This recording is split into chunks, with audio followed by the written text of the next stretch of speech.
Okay guys, in this video I'm going to walk you through how you determine what the value and the units are on rate constant K. In the last video I looked at this generic reaction, and recall that I told you that this is the balanced chemical equation and the rate law has nothing to do with the coefficients of the balanced chemical equation. We determined using experimental data what the actual rate law of this reaction is. The rate, it is equal to rate constant K times the concentration of A to the first power times the concentration of B to the first power. It is first order in A. What that means is that when A, the concentration of A is doubled, the rate constant also is doubled. So if we look at experiments 1 and 2, when the concentrate, because B is held constant in experiments 1 and 2, when A is doubled, the rate constant is doubled. That is true for a first order reaction. If we look at B, again, you have to hold A constant. So let's look at experiments 1 and 3, because A is held constant. For 1 and 3, when the concentration of B is doubled from 3 to 6, the rate is also doubled, 1.8 to 3.5. So that's consistent with a first order reaction. Overall, the rate is second order because it is first order in A and first order in B. You add those together, it is overall a second order reaction. Now let's determine what the value of the rate constant is. Honestly, super straightforward. All you do is plug some stuff in. So let's take experiment 1 for example. The rate is equal to 1.8 moles per liter second. That is equal to rate constant K. That's what we're trying to solve for.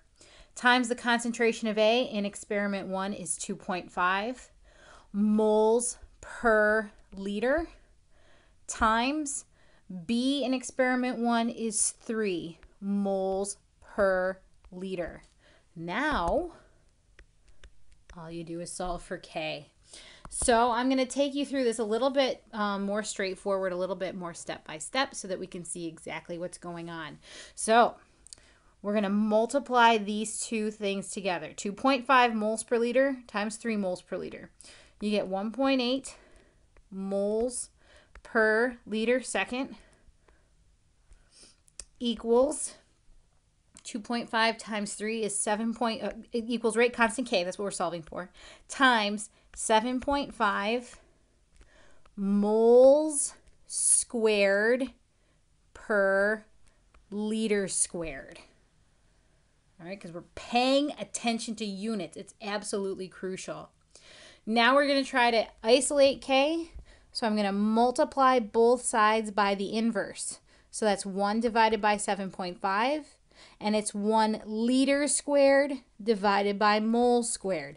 That's in order to cancel units on the right-hand side of the equation. So what you do on the right-hand side, you do on the left-hand side. So times liters squared divided by 7.5 moles squared. So first, let's do that math. 1.8 divided by 7.5 is equal to 0.24. Paying more close attention to what's going on with the units. Moles on top cancels with one of the moles on the bottom. Liters squared on top. One of the liters goes away and cancels with liters on the bottom. So the units on our rate constant for this second order reaction is liters per mole second. That is the value and the units on rate constant K. Let's determine what the units are for a first order reaction. In a first order reaction, rate is equal to K times the concentration of a of a reactant to the first power. So this is overall a first order reaction. Focusing exclusively on the units, the rate will be given to you in something like moles per liter hour. That equals the rate constant K times the concentration of A, which is in terms of moles per liter. We're just focusing on units. We're not putting numbers in here. So isolating K, just focusing on the units, you would multiply both sides by liters over moles. That's in order to get it to cancel on the right-hand side. So you'd be left with K by itself. Then again, just focusing exclusively on the units. Moles on top cancels with moles on bottom. Liters on top cancels with liters on bottom. You would be left with a 1 over time for the units on K for a first order reaction. Keep in mind that might also be written as hours to the -1. And again, it could be seconds, minutes, years. I'm just showing you an example without hours. So we have the units on a second order reaction. We just did that. Liters per mole second, liters per mole hour, etc. You can have units of a first order reaction, 1 over hours. Just for fun, let's look at the units of the rate constant K for a third order reaction.